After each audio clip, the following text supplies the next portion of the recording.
Mesdames, Messieurs, peuple congolais, être citoyen, c'est être informé. Et pourquoi? Parce que l'ignorance est la pire des souffrances. Le savoir et la connaissance libèrent. Être citoyen, c'est d'agir en permanence. Et pourquoi? Parce qu'aucune cause n'est perdue d'avance. Et surtout quand elle est digne, juste, nous, légitime et voire civilisationnelle. Mesdames, Messieurs, peuple congolais, sans lutte, il n'y a pas de liberté ni de dignité d'un peuple. Sans lutte, il n'y a pas de justice. Sans lutte, il n'y a pas de progrès. Sans lutte, il n'y a pas de paix. Donc, seule la lutte libère. Ceci dit, mesdames, messieurs, Sassou Denis, en fin de pose de pierre d'inauguration et de fin de règne. Et pourquoi? À cause, 1. De la Chine, 2. Du FMI et 3. De sa mauvaise gouvernance, qui va certainement conduire à sa chute. Mesdames, Messieurs, peuple congolais. Commençons déjà des rapports du 14 Sassou Nguesso avec la Chine. Vous savez qu'au cours de ces 15 dernières années, en Afrique noire, et notamment au Congo-Brazzaville, en rapport avec la Chine, c'était infrastructure contre ressources naturelles. Nous, c'était pétrole contre infrastructure. Donc, vous avez vu la montée en puissance des poses de pierre et des inaugurations à la sauvette. Bon, nous, on parlait des municipalisations accélérées, des grands travaux et beaucoup d'infrastructures inadaptées et de pacotille d'ailleurs. Et donc, depuis là, depuis déjà 2005 à peu près, jusqu'en 2016, vous avez vu que ça était devenu le constructeur infatigable. Hein, 80% d'infrastructures inadaptées et 20% restants, bon, ils croyaient que c'est un exploit. Non, ce n'est pas un exploit. Parce qu'au vu des ressources de notre pays, que ce soit financière et autres, on n'arrive pas à avoir ces infrastructures déjà inadaptées et de merde. Et donc, depuis déjà le coup d'État constitutionnel de 2015, et puis le hold-up électoral, donc ça a engendré une crise socio-économique et financière et tout compagnie. Et donc Sassou s'est retrouvé en difficulté. Donc il doit beaucoup d'argent à la Chine. La Chine a fait sa comptabilité. Il a vu que bon, pétrole contre infrastructure, mais ça ne marche pas parce que la balance commerciale est négative du côté de la France, de la Chine, quoi. Donc, ils perdent l'argent. Donc, Tchatchou doit beaucoup d'argent à la Chine. Donc, on a essayé un peu de voir avec le pétrole, parce que je vous dis qu'il y a beaucoup de cargaisons de pétrole disparaissaient en mer, donc n'ont pas assuré ce qu'ils avaient demandé. Et donc, la Chine est montée aussi en puissance sous l'exploitation des mines solides, et donc ça ne rentabilise pas. Et donc, la Chine a tout bloqué. Elle a dit, bon, ben, écoutez, pour continuer à faire les grands travaux, et notamment les dernières, c'était les zones économiques spéciales de Pointe-Noire et de d'Oyo et de Wesso qui ont été tous arrêtés. Hein. C'est arrêté et stop. Donc, Sassou, on demande à Sassou, bon, ben, il faut que on restructure la dette. Donc, depuis 2017-18 jusqu'à 2019, on était en train de restructurer la dette avec la Chine. Et donc, cette dette qui est estimée à plus de 5 milliards de dollars, et donc, on demande à Sassou Nguesso combien tu peux déjà payer. Donc, il a dit non, mais je peux payer 35% avant 2021. Or, le pays est en faillite. Il va demander l'argent FMI, demander l'argent FMI. De deux côtés, il devait laisser 65% pour, qui sera fini jusqu'aux environs de janvier 2046. Est-ce que Sassou Nguesso sera encore là? Et donc, résultat des courses, bon, ce qui représentait 80% des poses de pierre, des grands travaux, tous aux arrêts. Donc vous avez dû le constater depuis 2016 à nos jours. Il n'y a plus rien. On est d'accord? Donc c'est la Chine a tout bloqué. Donc il faut remettre, il faut donner l'argent. Et donc, résultat des courses, nous avons perdu 80% des poses de pierre et des inaugurations à la sauvette et des pacotiers. Et ça sauve les sous. Bon. Le deuxième problème, c'est le rapport de Sassou Nguesso avec le FMI, parce que c'était quoi? Sassou Nguesso, le mode de fonctionnement, c'était quoi? Depuis qu'il arrive au pouvoir, le pétrole coule à flot. On n'avait même pas à aller demander l'argent FMI. Donc, comme il l'a fait dans le système Force Afrique, hein, on crée la malgouvernance, puis les dettes, et on annule les dettes, et on fait fonctionner la machine FMI. Donc, ça se fait de la malgouvernance, et ça crée la dette, hein, et puis on annule la dette, et on lui donne encore l'argent, il fait encore la malgouvernance comme ça. Donc, c'était comme ça. Mais, or, depuis l'arrivée de Donald Trump, tout s'est bloqué. Et pire encore, le FMI est maintenant, on met des anglo-saxons protestants, et donc ils sont des bons gestionnaires, contrairement aux latins, hein, latinos, comme c'était les latins catho, qui sont des mauvais gestionnaires. Bon, donc on a constaté ça. Donc Sassou Nguesso, quelque part, est bloqué avec le FMI. Et donc on lui a même imposé les 48 mesures. Avant, il n'avait pas ça. On lui donnait l'argent vite fait. Mais là, on lui donne par étapes. Mais là, il n'a pas pu. Incapable de piquer une des 48 mesures signées déjà le 11 juillet 2019 dernier. Il n'a appliqué aucune mesure depuis là. Ça fait combien de mois déjà?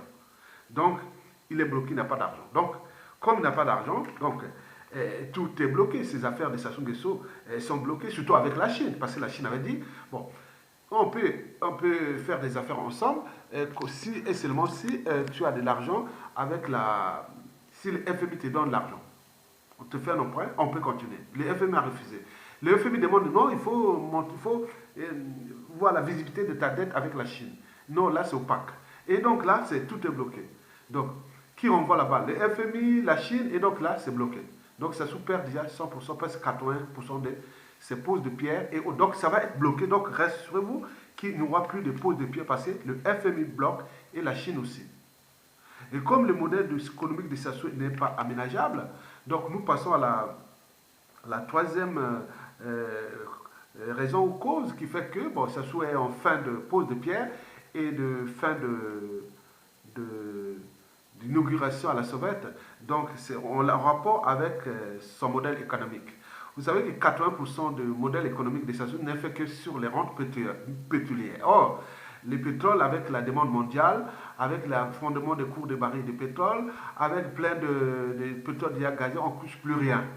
Et donc, c'est tous ces contacts qu'il faudra négocier à la chute de Sassou. Mais pour l'instant, il ne touche plus rien, donc tout s'effondre. Donc, son modèle économique s'est effondré. Donc, il faut aller voir du côté des indicateurs macroéconomiques. Déjà, la balance commerciale est déjà négative. Et le taux de consommation est aussi négatif parce que le pouvoir d'achat est en rouge, parce que les gens n'ont pas de salaire, les fonctionnaires, les retraités, les bourses, et l'économie au niveau national ne marche pas parce que ça se doit de l'argent aux opérateurs économiques intérieurs qu'on appelle la dette creuse. Et donc là, il y a beaucoup de choses. Donc tout le système de la demande est au rouge, hein, c'est-à-dire la consommation. Donc, déjà, la balance commerciale est négative parce qu'on ne crée pas de richesse, on ne produit rien, donc vous avez tout compris. Maintenant, il reste le taux d'investissement parmi les trois indicateurs macroéconomiques, le taux d'investissement d'abord privé. Qui va encore investir dans ces environnements où on ne respecte pas les fondamentaux des règles économiques et financières et du business? On ne peut pas. Ouattara qui vient d'arrêter renoncer, il avait dit que ce pays-là ne décollera jamais tant qu'il sera au maire de Sassou Nguesso, c'est-à-dire de Congo-Brazzaville. Et donc les investisseurs privés ne vont pas aller là-bas, sauf ceux qui vont pour piller les ressources naturelles, que ce soit le bois, il reste que le bois ou je ne sais pas quoi, il n'y a pas grand-chose qui vont là-bas aujourd'hui, parce qu'il y a des risques. Et donc, Sassou Nguesso, qu'est-ce qu'il fait? Donc il n'y a plus d'investissement privé. Il reste que les restes des entreprises ou ceux qui fonctionnaient avant, qui cherchent un peu bon, vous avez vu par exemple les Fouati. Fouati, c'est pas lui. Vous avez vu à l'inauguration de la centrale à gaz de turbine de la centrale à gaz d'Eni. C'est une société privée.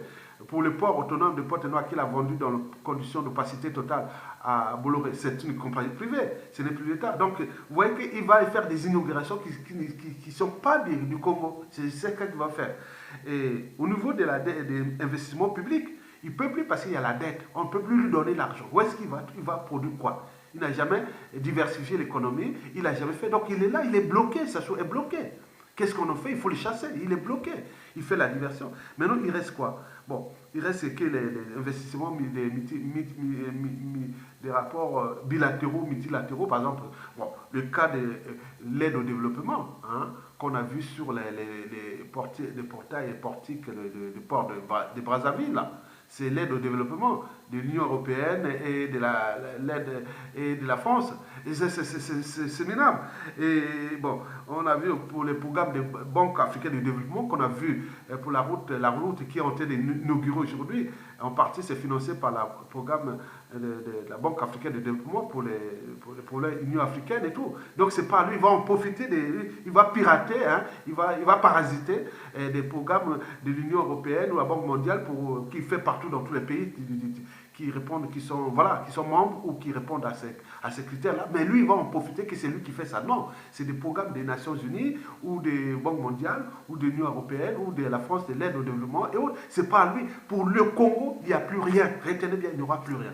Et d'ailleurs, on devait même les citer à réparer déjà ce qu'il avait déjà conçu depuis 2005 de merde là, qui est en train de tomber en panne et qui sont en ruine. Donc il faut qu'ils réparent déjà ça au lieu de continuer à inaugurer. Donc ça, c'est terminé. Vous avez tout compris. Mesdames, messieurs, peuple congolais. Donc Sassou Nguesso va certainement, ces derniers temps, divertir les Congolais. Et donc, en divertissant les Congolais, il va faire l'inaugurations ou poser des pierres qui ne servent à rien, qui ne font plus rien, parce que le but pour les Congolais qui ont au moins un cerveau, une âme et une conscience, civil, politique et militaire, demandez-lui déjà de réparer et déjà ce qu'il a déjà construit, qui tombe en ruine. Regardez la route nationale numéro 1, numéro 2, et qui va autour de Baza Nord jusqu'à Gamboma. C'est vraiment la ruine. Mais il faut qu'il répare ça. La corniche et plein de trucs comme ça. Donc il faut qu'il répare déjà ça. Mais pourquoi il va encore là? Donc vous allez compliquer. Ne vous laissez pas divertir. Sassou est en fin de règne. Donc sa chute est inévitable. Et donc vous devez comprendre que Denis Sassou Nguesso va jouer, ne va plus jouer à ses inaugurations à la con ou de ses pose de pierre à la con et parce qu'il n'a plus de moyens. Donc sa fin de règne est proche. Donc ne vous laissez pas divertir. Sassou il n'a plus rien. Ce n'est plus ses priorités. Les priorités, c'est faire la diversion ou intimider ou faire tout ce que vous connaissez de la nature du régime. Donc vous avez compris que nous allons suivre pas à pas et démasquer au fur et à mesure. Parce que nous sommes dans la chronique de la chute inévitable du dictateur. Et donc nous allons démasquer pas à pas. Et ces faux travaux qui disaient les consultants infatigables. Alors que retenez bien, les montants de sommes d'argent que ce soit eu au cours des 30 dernières années, ou même disons 35 dernières années, c'est plus de 1000 milliards de dollars. Mais quand on voit les infrastructures que certains pays africains, comme on voit au Kenya, on voit en Éthiopie, on en voit partout. Donc on s'est dit non, il y a un souci. Ces sommes-là, on ne serait pas là. Nous aurons peut-être 4 grands autoroutes de différents axes, nord, sud, est, ouest. Plus de deux grands trucs de chemin de fer. N'oublions pas attends, non, ce serait vraiment des grands travaux solides avec adaptés à nos besoins, mais pas des trucs qui faisaient la municipalisation accélérée, les palais, les aéroports sans tour de contrôle et tout comme ça. Donc il faisait que non, c'était vraiment laquelle. À chaque année, bon là, on commençait au mois de mars là, et on va construire une ville en 4-5 mois. Au mois d'août, on inaugurait. Et après, on part et ça tombe en ruine. Allez voir tout ce qu'il a fait là, c'était vraiment non. C'est fait l'arnaque. Et pour combien de temps encore? Donc, mesdames, messieurs, restez citoyens cette année. Allez chercher toute la bonne information. Donc, Sassou est coincé avec la Chine, le FMI. Il lui reste que les trucs de la BAD, la Banque africaine de développement, Banque mondiale, l'aide au développement, les programmes de l'Union européenne. Donc nous cherchons aussi à bloquer ça. Parce que déjà, si on bloque ça, ce sera vraiment bon. Parce que lui, c'est fini, c'est fini. Il ne va plus en parler, là, vous allez voir. Maintenant, les salaires, ils ne payent pas. Payer les salaires des Congolais, les bourses et tout ça, de tout le monde, les pensions, payer ça. Et réparer ce que vous avez fait. Et c'est bien comme ça. Mais pourquoi aller encore embrouiller les gens avec des faux travaux? Donc l'inauguration de la route, là, il reste l'un des dernières inaugurations à la sauvette de Sassou Nguesso. Mais ce qui vont se faire, ce sera des trucs des dons. Ce sera que des dons ou des entreprises privées qui font ça et lui vient parasiter là et dit non, moi je suis le faiseur de... Non, ce n'est plus ça.